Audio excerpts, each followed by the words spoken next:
Hello welcome back to our channel.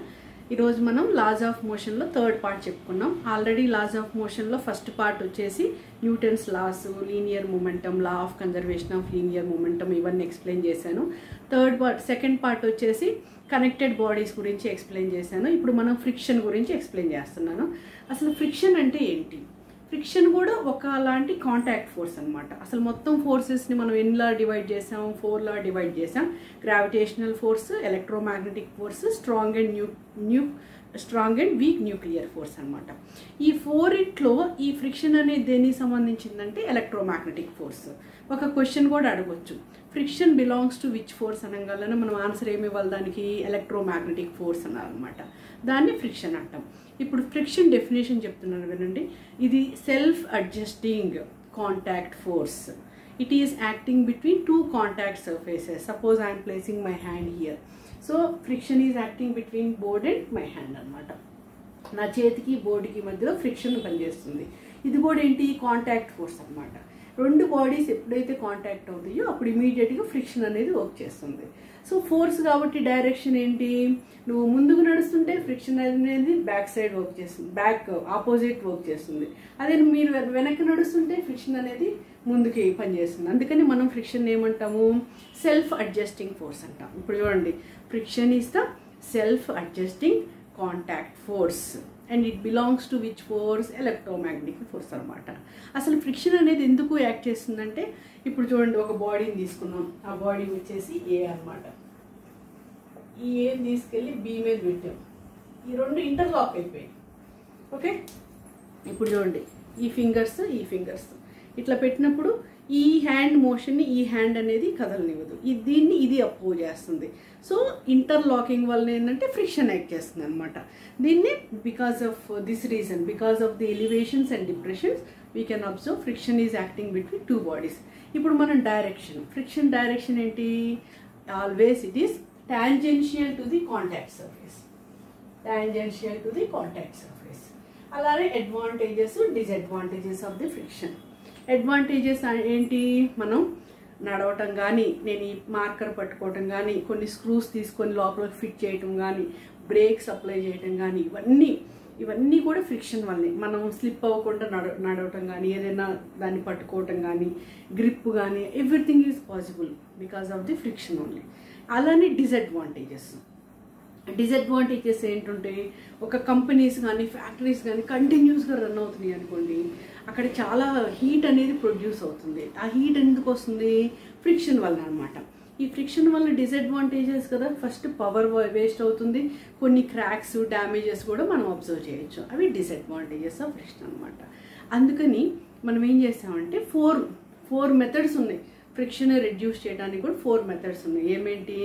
ఒకటేమో lubricants use చేస్తాం, అంటే గ్రీజ్ కానీ, ఆయిల్ కానీ, సోప్ వాటర్ కానీ, అవన్నీ కాంటాక్టింగ్ సర్ఫేసెస్ మధ్య పెట్టామనుకోండి, ఫ్రిక్షన్ అనేది రెడ్యూస్ అవుతుంది. ఈవెన్ ఆటోమొబైల్స్, బైక్లో తీసినప్పుడు ఒక నల్లటిది అంటుకుంటూ ఉంటుంది గ్రీజ్, అది పెట్టడం వల్ల ఏంటంటే మనం ఫ్రిక్షన్ అనేది రెడ్యూస్ చేయొచ్చు.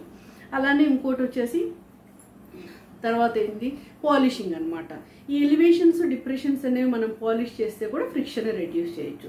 థర్డ్ వన్ వచ్చేసి బాల్ బేరింగ్స్ అనమాట. ఒక రౌండ్గా ఒక బాల్స్ లాగా ఉంటాయి అనమాట. అవి ఏం చేస్తాయి? స్లైడింగ్ ఫ్రిక్షన్ని రోలింగ్ ఫ్రిక్షన్ లాగా మార్చుతాయి. ఇప్పుడు ఇంటీరియర్లో కానీ, వెహికల్స్లో కానీ, అది పుల్అవుట్ ఛానల్స్లో కానీ, వాటిలో చిన్న బాల్స్ లాగా ఉంటాయి, స్టీల్ బాల్స్ లాగా. అవి ఏం చేస్తాయి అంటే స్లైడింగ్ ఫ్రిక్షన్ని రోలింగ్ ఫ్రిక్షన్గా మారుస్తాయి. స్లైడింగ్ ఫ్రిక్షన్ అనేది రోలింగ్ ఫ్రిక్షన్ కన్నా ఎక్కువ కాబట్టి, స్లైడింగ్ నుంచి రోలింగ్ వస్తుంది కాబట్టి ఫ్రిక్షన్ అనేది రెడ్యూస్ అవుతుంది. సో అది కూడా ఒక మెథడ్. ఫోర్త్ది వచ్చేసి స్ట్రీమ్ లైనింగ్.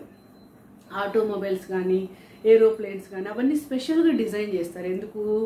ఎయిర్ అనేది ఇప్పుడు వెహికల్ వెళ్తుంది అనుకోండి, ఎయిర్ అనేది అపోజ్ చేస్తుంది అనమాట. దాన్ని రెడ్యూస్ చేయడానికి వీటన్నిటిని స్పెషల్గా డిజైన్ చేస్తారు. దాన్ని streamlining. So total how many methods are there to reduce the friction? 4 methods. by polishing, by using lubricants, using ball bearings and streamline. ఈ 4 వల్ల మనం ఫ్రిక్షన్ని రెడ్యూస్ చేయొచ్చు. సో అలానే ఎన్ని టైప్స్ ఆఫ్ ఫ్రిక్షన్స్ ఉంటాయి? 3 టైప్స్ ఆఫ్ ఫ్రిక్షన్స్ ఉంటాయి అన్నమాట. ఒకటేమో స్టాటిక్ ఫ్రిక్షన్, రెండోది కైనెటిక్ ఫ్రిక్షన్, మూడోది వచ్చి రోలింగ్ ఫ్రిక్షన్. ఇప్పుడు నువ్వు ఒక చైర్లో కూర్చున్నాం అనుకోండి, ఏ ఫ్రిక్షన్ యాక్ట్ చేస్తుంది? Static friction. ఎప్పుడైనా ఒక బాడీ రెస్ట్లో ఉంది అంటే మీరు ఇమీడియట్గా ఏ ఫ్రిక్షన్ అని చెప్పొచ్చు, స్టాటిక్ ఫ్రిక్షన్ అని చెప్పొచ్చు అనమాట. అట్లానే ఇంకొక వెరీ వెరీ ఇంపార్టెంట్ పాయింట్ ఏంటంటే, నేను ఇప్పుడు ఈ బోర్డు మీద 100 న్యూటన్స్ అప్లై చేస్తున్నాను. ఈ బోర్డు అనేది మూమెంట్ లేదు. ఇక్కడ ఫ్రిక్షన్ ఎంతంటే ఏం చెప్తాం, 100 newtons. If the body is at rest, body అనేది కదలకపోతే అప్లైడ్ ఫోర్స్ అనేది ఫ్రిక్షన్. అదే నేను 10 న్యూటన్సే అప్లై చేసాం అనుకోండి, ఫ్రిక్షన్ ఈ స్టాటిక్ ఫ్రిక్షన్ ఎంత, 10 న్యూటన్సే. నీ ఫ్రెండ్ అక్కడ కూర్చున్నాడు అనుకోండి, నువ్వు వెళ్ళి పుల్ చేస్తున్నావు కానీ కదలట్లా. సో నువ్వు 5 న్యూటన్స్ అప్లై చేసావు అనుకోండి, 5 న్యూటన్స్ ఈజ్ స్టాటిక్ ఫ్రిక్షన్ అనమాట. అట్లానే స్లైడింగ్, ఒక బాడీ ఇంకొక బాడీ మీద మూవ్ అవుతూ ఉంది అనుకోండి. ఇప్పుడు ఇది తీసుకున్నాం, ఇక్కడ ఒక బాడీ తీసుకుని ఫోర్స్ అప్లై చేసాం, అందువల్ల ఇదంతా యాక్సలరేషన్తో మూవ్ అవుతుంది ఏ తోటి అనమాట. ఇప్పుడు ఏ ఫ్రిక్షన్ యాక్ట్ చేస్తుంది ఇక్కడ, కైనెటిక్ ఫ్రిక్షన్. దాన్ని డైనమిక్ ఫ్రిక్షన్ కూడా అంటాం. ఓకే, దాన్ని డైనమిక్ ఫ్రిక్షన్ అనొచ్చు, కైనెటిక్ ఫ్రిక్షన్ అనొచ్చు, స్లైడింగ్ ఫ్రిక్షన్ అనొచ్చు, ఏదైనా అనొచ్చు అనమాట. అలానే ఇక్కడ ఒక లాన్ రోలర్ పెట్టుకున్నాం, ఫోర్స్ అప్లై చేసాం, ఇది రోల్ అవుతుంది కదా. సో ఇక్కడ ఏ ఫ్రిక్షన్ యాక్ట్ చేస్తుంది, రోలింగ్ ఫ్రిక్షన్ అనేది యాక్ట్ చేస్తుంది. సో 3 టైప్స్ ఆఫ్ ఫ్రిక్షన్స్ కాబట్టి 3 టైప్స్ ఆఫ్ లాస్ కూడా ఉన్నాయి. అవేంటంటే laws of friction, first one వచ్చేసి కోఎఫిషియంట్ ఆఫ్ స్టాటిక్ ఫ్రిక్షన్ అనమాట. అంటే coefficient of static friction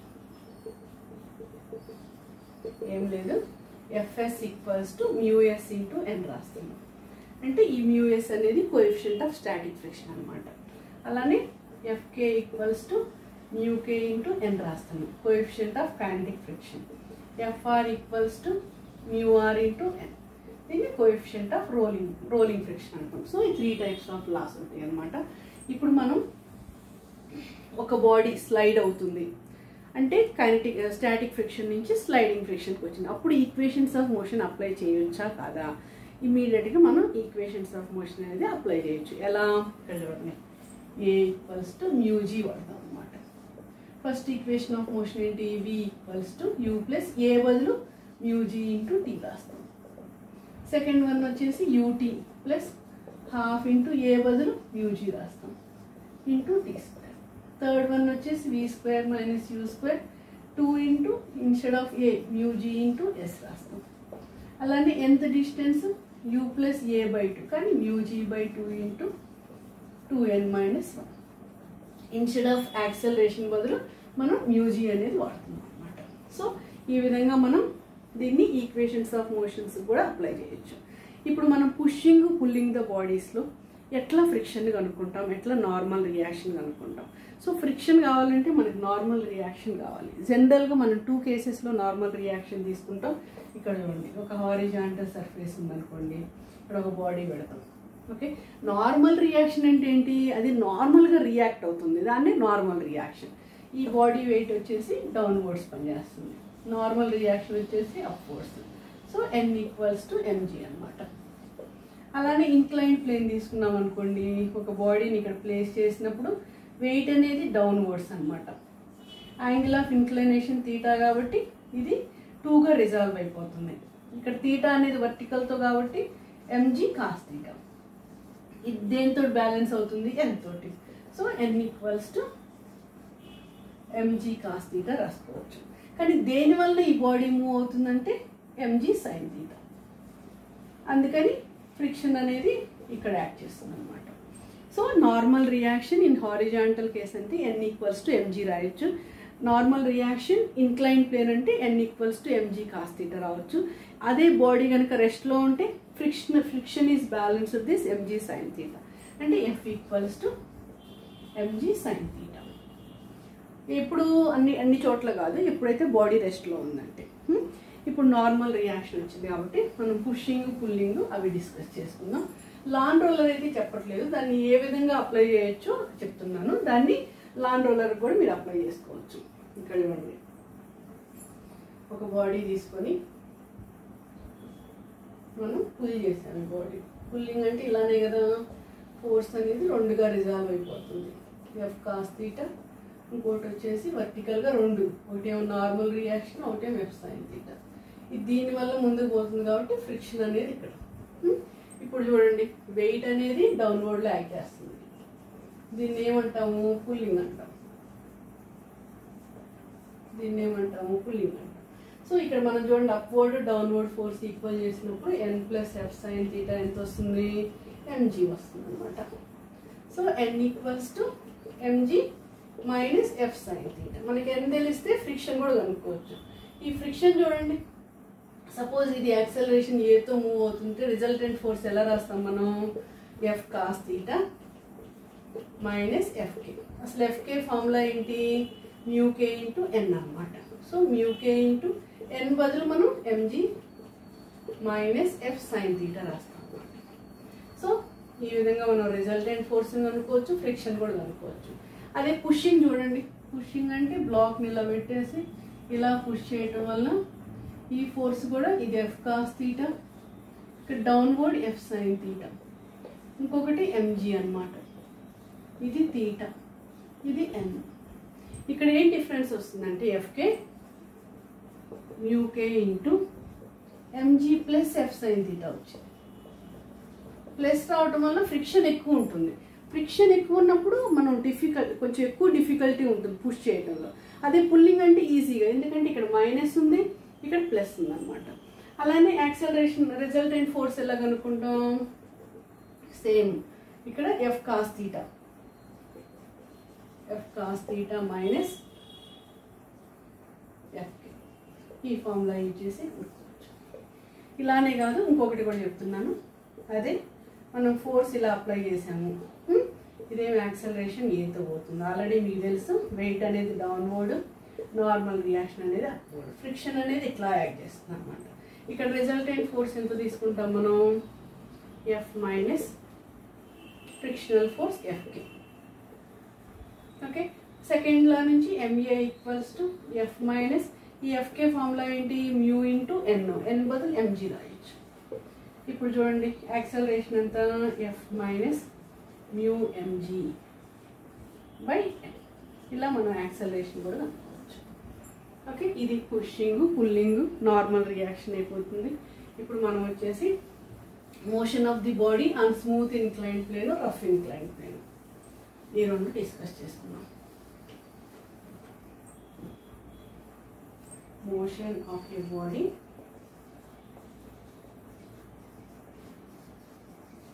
on rough incline plane.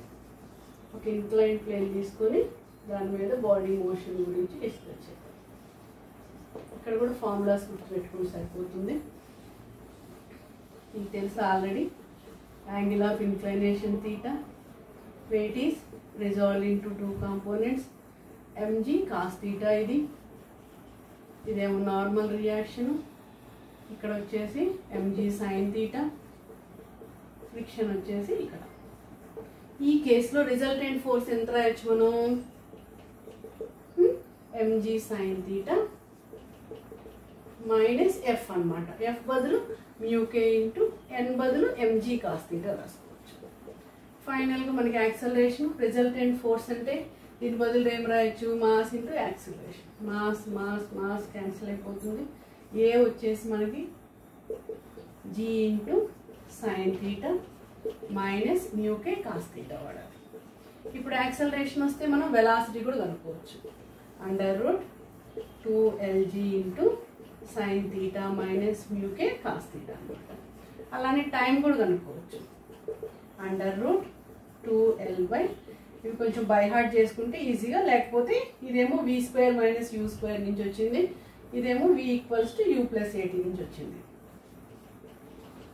Sign theta plus mu K cos theta. ఇది ఎప్పుడు బాడీ అనేది ఏ నుంచి బీకి, ఏ టు బీకి మూవ్ అవుతున్నప్పుడు. అదే బి నుంచి బి టు ఏ అంటే పైకి పోతుంది. అప్పుడు ఏం చేయాలి, A equals to G into minus ఉన్న దగ్గర అంతా ప్లస్ వస్తుంది, మైనస్ మ్యూకే కాస్ థీటా అవుతుంది. ఇంకొకటి వచ్చేసి V equals to under root 2lg sine theta minus mu K cos theta. Minus బదులు ప్లస్ వస్తుంది అనమాట. టైం కూడా వస్తుంది అనమాట, టైం కూడా plus 2l by G into sine theta plus mu K cos theta.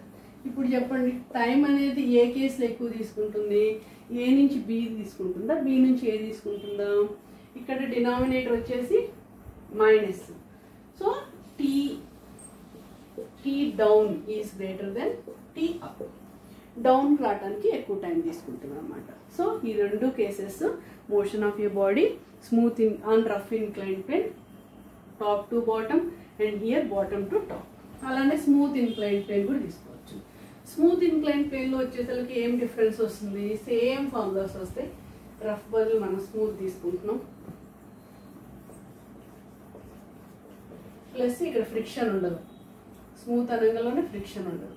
అప్పుడు యాక్సలరేషన్ సెకండ్ లా నుంచి ఎంఏ ఈక్వల్స్ టు దీని వల్లనే mg sine theta. And acceleration ఎంత వస్తుంది, g sine theta. Velocity √ 2LG sine theta. Time వచ్చేసి √ 2L/G sine theta. ఇలా వస్తుంది అనమాట. ఇక్కడ టీ అప్ టీ డౌన్ రెండు సేమ్ వస్తాయి మనకి. అలానే ఇంకొక లాస్ట్ కేసు ఒకటి చెప్తున్నాను. ఇది ఒక బోర్డ్ అనుకోండి. ఒక డస్టర్ని ఇలా హోల్డ్ చేయడంలోనే దీని వెయిట్ అనేది డౌన్ వర్డ్స్ అనమాట. ఇక్కడ ఫ్రిక్షన్ అనేది కాంటాక్ట్ కాబట్టి ఫ్రిక్షన్ అనేది ఇక్కడ యాక్ట్ చేస్తుంది. ఇప్పుడు ఫోర్స్ ఇలా అప్లై చేస్తే నార్మల్ రియాక్షన్ అనేది ఇట్లా. సో అప్లైడ్ ఫోర్స్ అనేది నార్మల్ రియాక్షన్ అవుతుంది. F = μ × n అనమాట. Same formula. So F = μ instead of n what we are taking applied force తీసుకోవాలి. అప్లైడ్ ఫోర్స్ అదే బాడీ రెస్ట్లో ఉందంటే friction is balanced by mg అనమాట. సో ఈ విధంగా మనం లాస్ ఆఫ్ మోషన్లో థర్డ్ పార్ట్ డిస్కస్ చేసుకున్నాం. సో ఈ ఫార్ములాస్ అన్ని బై హార్ట్ చేసుకుని నేను already laws of motion problems explain చేశాను, అది ఫాలో అవ్వండి. Thank you everyone. Please subscribe my channel.